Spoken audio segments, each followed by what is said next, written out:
ओम सर्व मंगल मांगल्ये शिवे सर्वार्थ साधिके शरण्ये त्र्यंबके गौरी नारायणी नमस्तुते नमस्तुते नमस्तुते।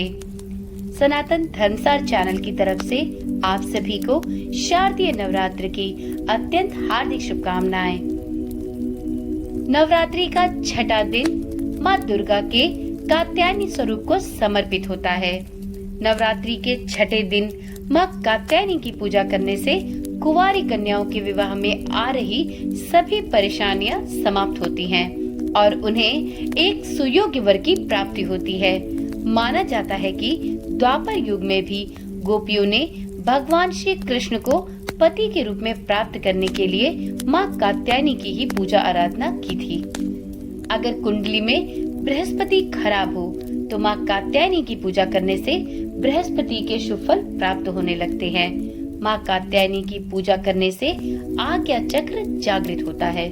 जिस प्रकार माँ के 9 अलग अलग रूपों की अलग अलग पूजा विधि है, ठीक उसी प्रकार माता के 9 स्वरूपों के 9 विशेष मंत्र एवं 9 अलग अलग स्तुतियाँ हैं। आज की वीडियो में हम सभी माँ दुर्गा के छठे स्वरूप अर्थात माँ कात्यायनी के विशेष मंत्र स्तुति के साथ साथ माता कात्यायनी की कथा का श्रवण भी करेंगे।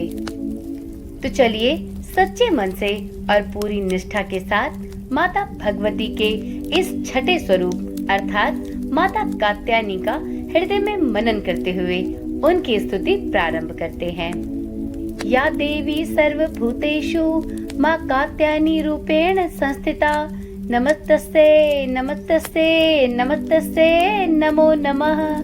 यदि नवरात्रि के छठे दिन आज्ञा चक्र में ध्यान करके माता कात्यायनी की पूजा की जाए तो साधक को सभी प्रकार के भय, रोग, शोक, संतापों से मुक्ति मिलती है।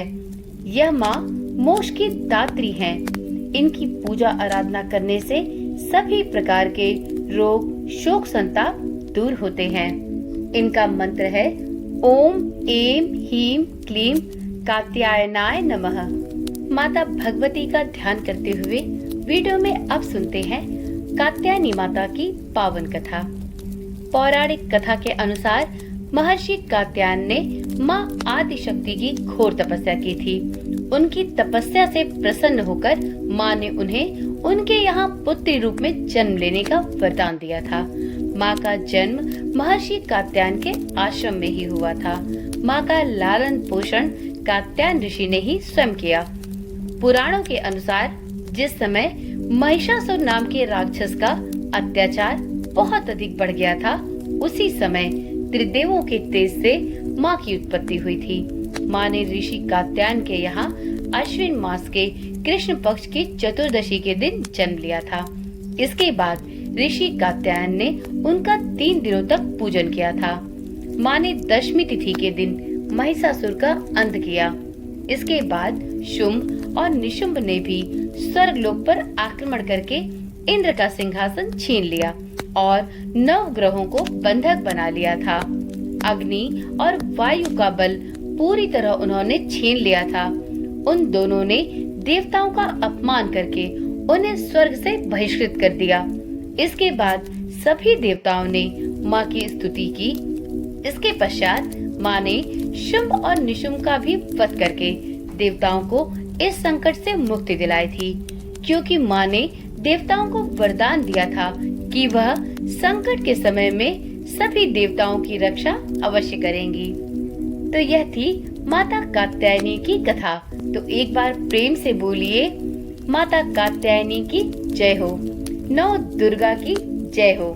वीडियो में अब जानते हैं कात्यायनी माता की पूजा विधि। माँ कात्यायनी की पूजा करने से पहले साधक को शुद्ध होने की आवश्यकता है। साधक को पहले स्नान करके साफ वस्त्र धारण करने चाहिए। इसके बाद पहले कलश की स्थापना करके सभी देवताओं की पूजा करें, उनका आवाहन करें। उसके बाद ही माँ कात्यायनी की पूजा आरंभ करनी चाहिए। पूजा शुरू करने से पहले हाथ में फूल और अक्षत लेके या देवी सर्वभूतेषु शक्ति रूपेण संस्थिता नमस्तस्यै नमस्तस्यै नमस्तस्यै नमो नमः इस मंत्र का जाप करते हुए फूल को माँ के चरणों में अर्पित करना चाहिए। इसके बाद आप माँ को लाल वस्त्र, 3 हल्दी की गांठ, पीले फूल, फल, नैवेद्य इत्यादि चढ़ा सकते हैं और माँ की इस प्रकार से विधिवत पूजा अर्चना करें। उनकी कथा का पाठ भी इस दिन अवश्य करें। अंत में माँ की आरती उतारें और इसके बाद माँ को शहद से बने प्रसाद का भोग लगाएं, क्योंकि माँ को शहद अत्यधिक प्रिय है। भोग लगाने के बाद सभी परिवारजनों में प्रसाद का वितरण करें, बड़ों का आशीर्वाद ग्रहण करें और इस प्रकार से माता कात्यायनी की पूजा विधिवत संपन्न करें। तो मित्रों, यह रही माता कात्यायनी की पूजा करने की विधि। उम्मीद करती हूँ वीडियो आपको जरूर पसंद आई होगी। यदि वीडियो अच्छी लगी हो तो इसको लाइक और शेयर करें और नवरात्रि के 7वें दिन की कथा सुनने के लिए चैनल को अभी ही सब्सक्राइब कर लें। साथ में नोटिफिकेशन बेल को ऑन करना भी ना भूलें, जिससे इस चैनल पर डाली जाने वाली सभी वीडियोस की सूचना आपके पास सबसे पहले पहुंचे। तो चलिए कल मिलते हैं नवरात्रि के 7वें दिन माता दुर्गा के कालरात्रि स्वरूप की कथा के साथ। तो सब प्रेम से बोलिए, माता रानी की जय हो, माता कात्यायनी की जय हो, नव दुर्गा की जय हो। माता की कृपा सभी भक्तों पर सदा सर्वदा बनी रहे। और हाँ, माता का जयकारा लगाए बिना कहीं मत जाइएगा। तो बोल सांचे दरबार की जय।